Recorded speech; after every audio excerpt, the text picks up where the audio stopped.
Bismillahirrahmanirrahim.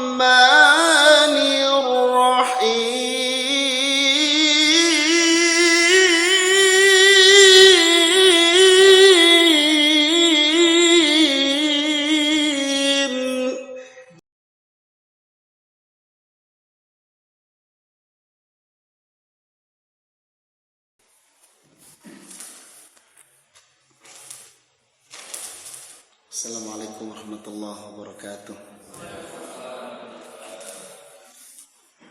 Alhamdulillahilladzi anzala al-Qur'an hudan lin-nasi wa bayyinatin minal huda wal furqan. Asyhadu an la ilaha illallah wahdahu la syarikalah wa asyhadu anna Muhammadan abduhu wa rasuluhu la nabiyya ba'dahu, amma ba'du.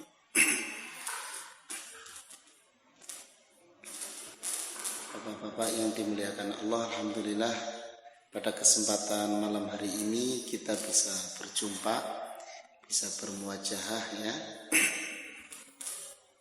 Nah, kajian kali ini kita akan mencoba mengenal sekaligus kita nanti akan belajar bagaimana supaya bacaan Al-Quran kita ini bisa dinikmati oleh terutama diri sendiri dan juga orang lain. Ini kaitannya dengan irama membaca Al-Quran, atau kalau istilah orang Arab itu menyebut dengan istilah maqamat. Jadi irama ini sangat penting bagi kita. Bahkan kalau kita membaca Al-Quran tanpa irama itu tidak mungkin, Pak, kecuali bacaan kita dalam hati. Karena ketika keluar suara itu pasti muncul irama. Maka dari itu pilihannya adalah mau enak didengar atau enggak, gitu aja. Pilihannya itu. Nah, kalau kita membaca Al-Quran tanpa irama gimana? Enggak bisa. Ngobrol aja kan pakai irama, Pak ya. Sama-sama di Bandung misalkan ada orang Cianjur, ada orang Garut, ada orang Bandung. Itu kira-kira kalau ngobrol iramanya sama nggak, Pak? Beda ya. Kalau bahasanya mungkin sama, tapi iramanya, cengkoknya, kalau kata orang Jawa itu cengkoknya, itu biasanya beda. Nggak tahu kalau di sini beda nggak? Kalau di Jawa beda. Saya orang Jawa, saya orang Batang, saya Jawa Tengah. Ya. Cuman udah lama di Bandung, tapi medoknya masih belum hilang-hilang. Jadi antara tiap kabupaten itu sudah beda-beda. Saya dengan orang Pekalongan itu bahasanya sama tapi iramanya berbeda. Itu ngobrol aja gitu, Pak, pakai irama. Apalagi baca Quran, gitu ya. Apalagi baca Al-Quran, tentu harus pakai irama. Nah, kita pilih irama yang kita pakai, mau irama yang enak atau irama yang tidak enak. Itu saja pilihannya, cuma dua. Ya, kalau ingin ngikutin perintah Rasul, ya kita pilih yang enak. Zayyinul Quran bi aswatikum, kata Rasul. Hiasi Al-Quran dengan suaramu. Dan membaca Al-Quran dengan indah, dengan irama yang indah itu bisa memotivasi, Pak. Termasuk saya mau belajar membaca Al-Quran itu karena termotivasi oleh qori-qori yang enak didengar. Saya yakin kalau kita dengar orang baca Al-Quran lempeng-lempeng saja itu kurang motivasinya, Pak. Jarang orang bilang subhanallah ketika dengar bacaan begini. Alhamdulillahirabbil alamin, subhanallah, jarang. Ar-Rahmanir-Rahim, Maliki Yaumiddin, jarang. Dan kita kadang kurang termotivasi. Jarang orang yang dengar bacaan Al-Quran seperti itu kemudian bercita-cita, ya Allah saya pengen nanti bacaan Quran saya seperti itu. Jarang ya. Tapi kalau kita sholat di Masjidil Haram misalkan, ada seorang imam Masjidil Haram namanya Syekh Abdurrahman As-Sudais. Kira-kira termotivasi nggak, Pak?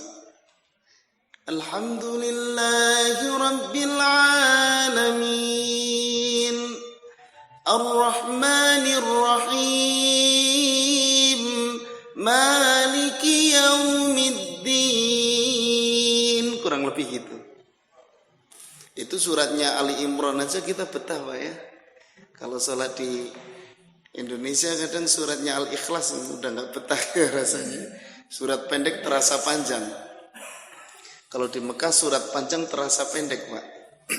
Karena saking enaknya bacaannya, subhanallah.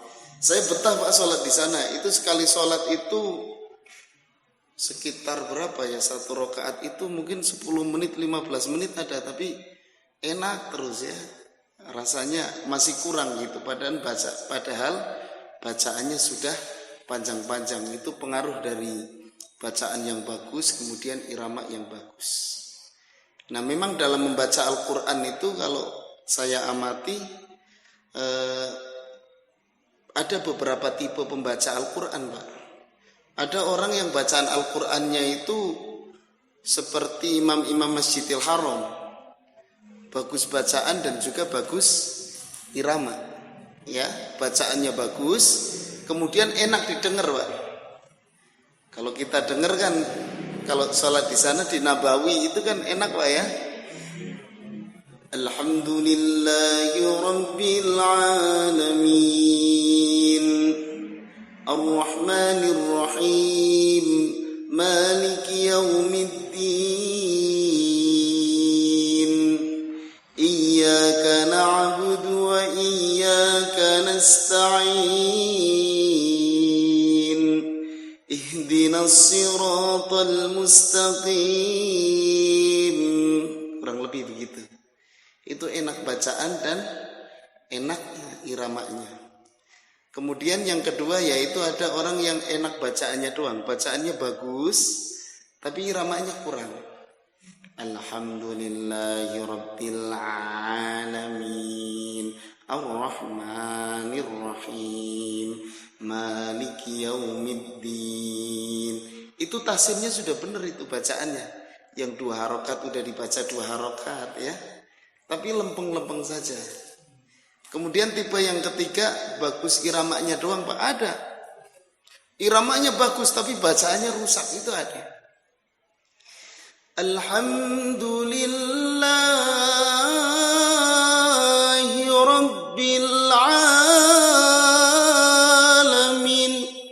Wah yang dengar langsung subhanallah.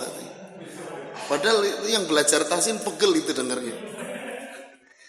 Ar-Rahmanir Rahim. Misalnya pas baca Al-Kautsar, inna a'tainakal kautsar.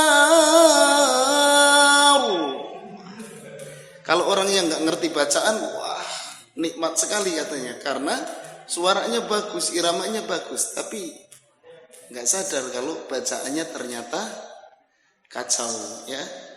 Yang terakhir yaitu iramanya nggak enak, bacaannya nggak enak. ini yang kadang bikin trauma makmum ini ya. Didengerin nggak enak gitu kan, bacaannya nggak enak. Ya.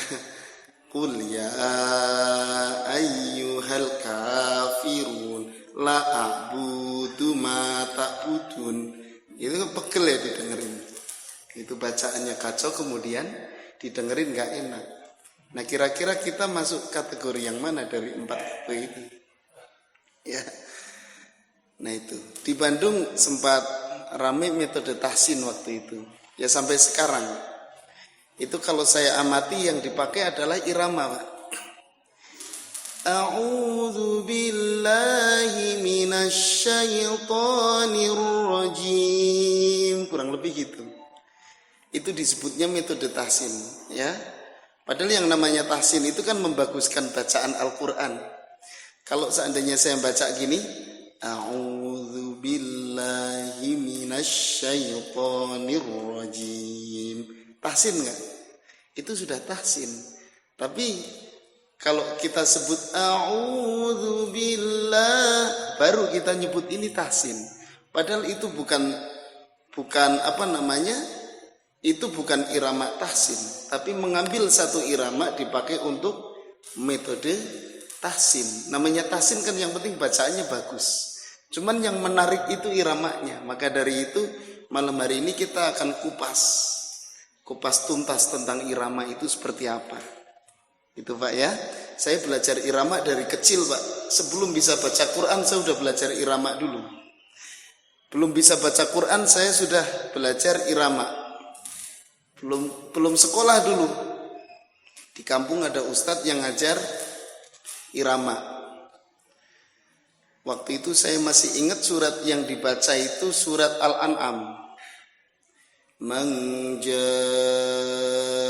bil hasanati falahu 'asyru amsalihha. Masih ingat saya. Dan itu sekampung bisanya cuman itu doang. Kalau suruh surat yang lain nggak bisa. Saya nyebutnya metode beo itu. Saya nyebutnya gitu. Dan saya pun bisanya cuman itu. Orang belum bisa baca Quran waktu itu. Sampai hafal saya. Karena tiap seminggu sekali itu di masjid itu terus suratnya itu saja. Ustadznya pun saat itu bisanya baru itu mungkin ya. Baru satu makro. Ini pengalaman Ustadz Muammar ZA juga sama begitu katanya. Dulunya, jadi di kampung tuh begitu. Jadi acara apapun di kampung kalau suruh baca Quran ya pasti semuanya bacanya surat itu terus.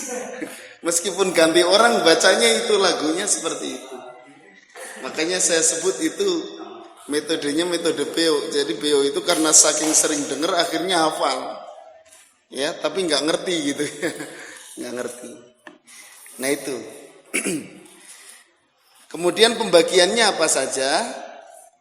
Pembagiannya itu ada 3 macam. Yang pertama itu ada mujawad, kemudian murattal, kemudian mu'alam itu. Itu irama ya, jenis-jenis irama. Yang populer di Indonesia pertama kali itu justru mujawad, Pak.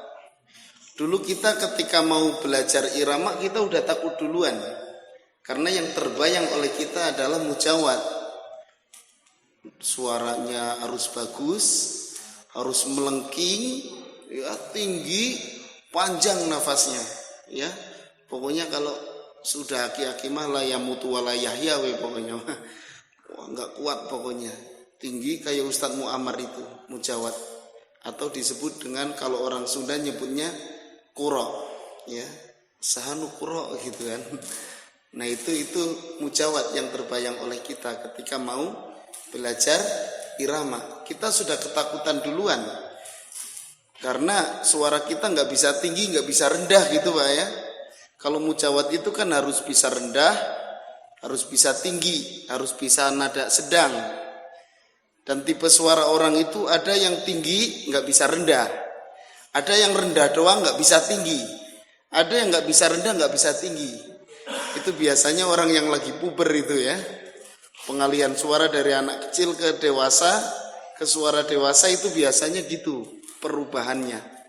Tinggi nggak bisa, rendah nggak bisa. Makanya kalau di sini masih ada yang nggak bisa rendah, nggak bisa tinggi, jangan-jangan lagi puber Pak. Atau puber keberapa. Itu mujawad ya, karakternya pelan, kemudian tinggi, kadang rendah. Dan ini membutuhkan nafas yang panjang, suara yang bagus, bisa rendah, bisa tinggi. Saya contohkan saja Pak ya. Saya contohkan mujawad, nggak usah diikutin Pak. Capek, biar saya aja. A'udzu billahi minasy syaithanir rajim.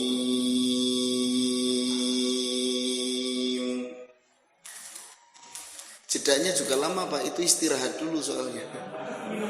Minum dulu nggak apa-apa. Sambil minum. Ya kalau kori-kori Mesir gitu, minum Pak, sambil minum. Bismillahirrahmanirrahim.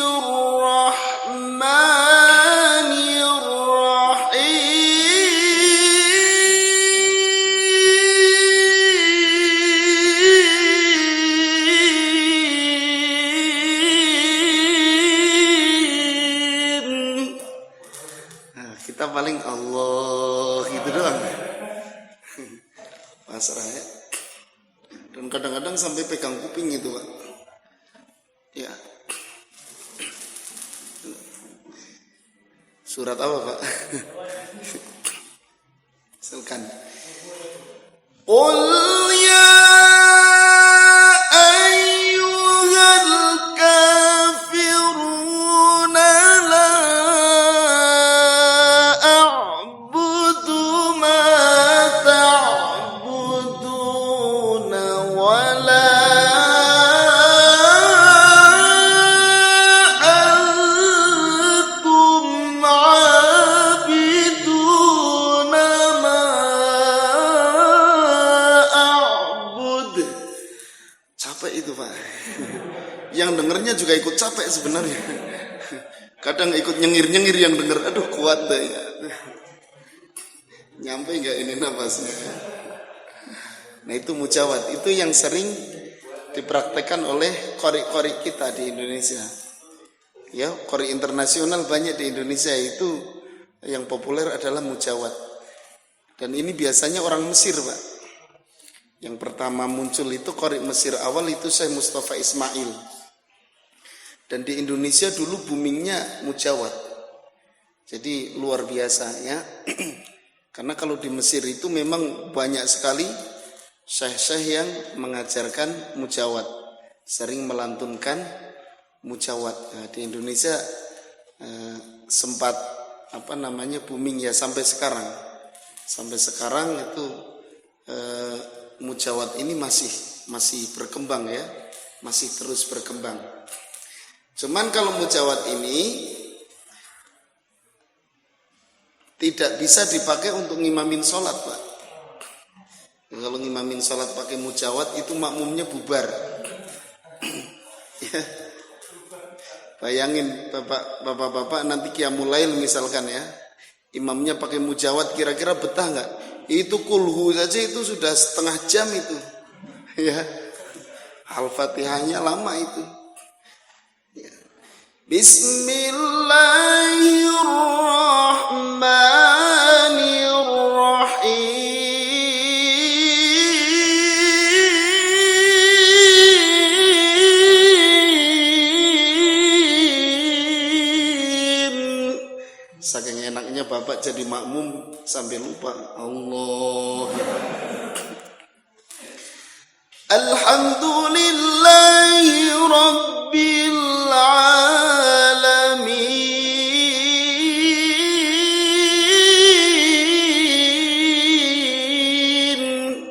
Allah pas mau rukuk, Sadaqallahul Azim. Itu mujawad. Itu biasa dipakai untuk acara-acara formal Pak ya. Acara-acara tertentu itu biasanya cocok dipakai untuk mujawad. Dan ini lagunya banyak Pak, iramanya jumlahnya banyak dan dipecah-pecah kalau mujawad ini. Jadi pokoknya kalau belajar mujawad itu liar ya. Udah mah latihan tarik suara dulu, latihan nafas dulu, itu prosesnya agak lama Pak. Ya sebenarnya kita tuh bisa panjang nafas kita Pak. Kalau kita mau latihan, Ustadz tapi saya kan sudah tua, enggak masalah Pak. Itu muadzin Mekah itu kan, Syekh Ali Mula itu kan sudah sepuh itu Pak. Rambutnya udah putih Pak. Tapi suaranya kalau kita dengar, Asyhadu an la ilaha illallah.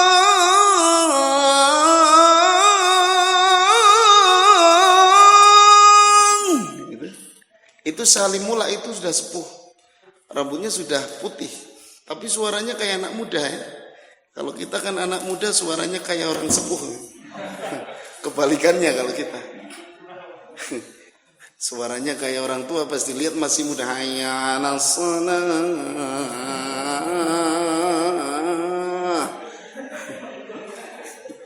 Itu aslinya sama iramanya kayak Salimula, beda nada doang. Kalau Salimula itu nadanya kayak anak muda, hayya 'alas shalah.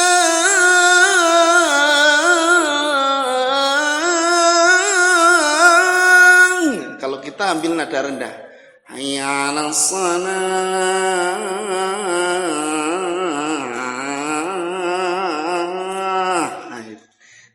Sama lagunya tapi nadanya yang berbeda. Nah itu ya, jadi butuh suara yang tinggi. Itu bisa kita latih asal kita rajin ya, asal kita rajin. Jadi ada latihan pernafasan supaya nafas kita panjang dan suara yang kita hasilkan itu maksimal. Itu ada pelatihannya. Dulu saya nggak percaya, nggak mungkin, sulit sekali gitu kan. Tapi ketika diajarin oleh guru saya, diajarin dikit-dikit, ternyata makin lama makin ada perubahan. Oh ternyata memang bisa dipelajari asal kita mau sabar ya. Itu nanti ada trik-triknya, trik-trik untuk melatih pernafasan, melatih suara supaya kuat ya. Ya minimal kalau qura enggak kuat ya minimal bisa dipakai adzan lah ya. Biar enggak selip pas adzan ya. Gitu. Soalnya kalau mujawad sendiri itu enggak boleh pakai suara selip, Pak. Kalau nyanyi boleh. Kalau nyanyi banyak orang yang pakai suara selip, enggak kuat tinggi terus selip. Kalau kata orang Sunda suara selip. Kalau bahasa kerennya falsetto katanya. Jadi ketika tinggi harus tinggi mujawad. Wallahu ala kulli syai'in qadir. Kita nggak kuat tinggi nggak bisa kita pakai suara selip. Wallahu ala kulli, nggak bisa.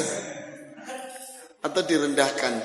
Wallahu ala kulli, nggak enak. Begitu juga ketika adzan ya. Kalau kita terlatih nggak selip.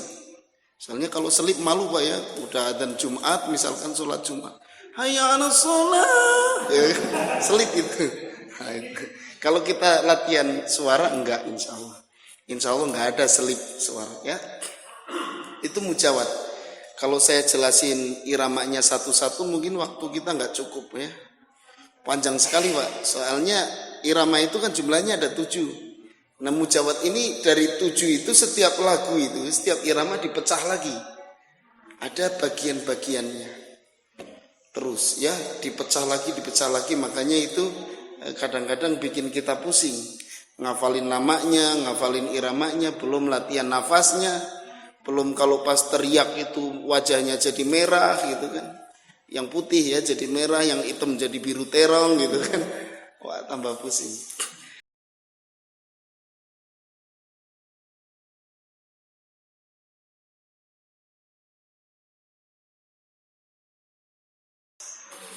Nah itu barangkali bapak-bapak pengenalannya. Kalau penasaran silakan bisa untuk sementara belajar lewat YouTube ya, tulis aja Ustadz Kris itu nanti muncul. Kita sedang bikin. Kalau untuk paket lengkapnya ini bukan promosi ya, ini karena untuk belajar. Ada flash disknya mungkin bisa didapatkan di Pak Kodiron Pak ya. Itu flash disk.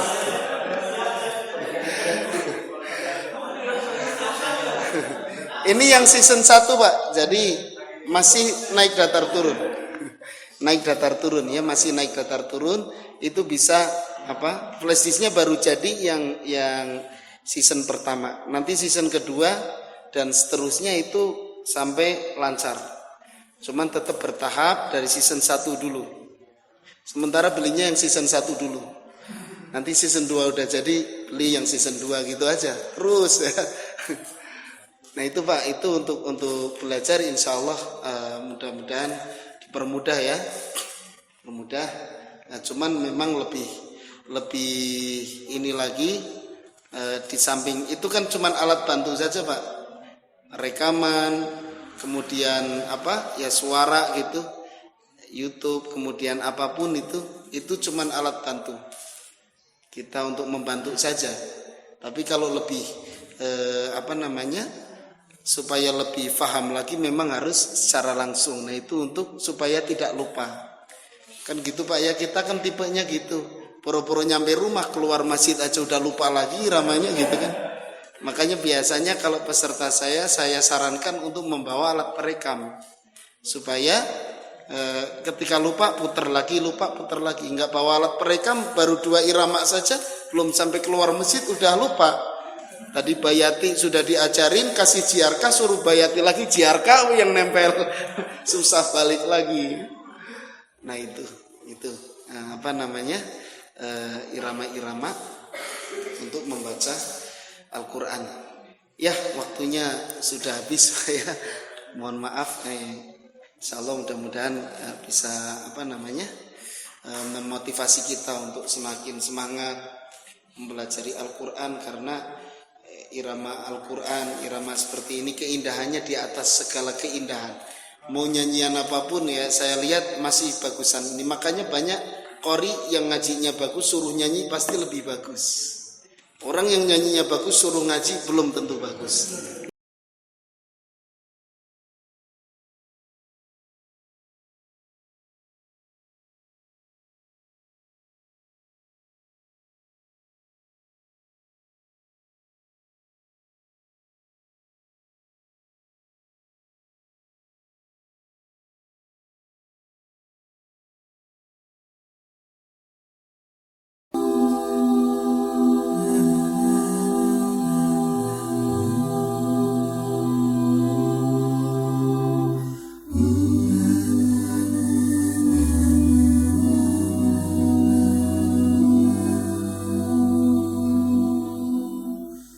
Allahumma arhamna bil Qur'an waj'alhu lana imaman wa nuran wa hudan wa rahmah. Allahumma dhakkirna وعلمنا منه ما جهلنا وارزقنا تلاوته آناء الليل وأطراف النهار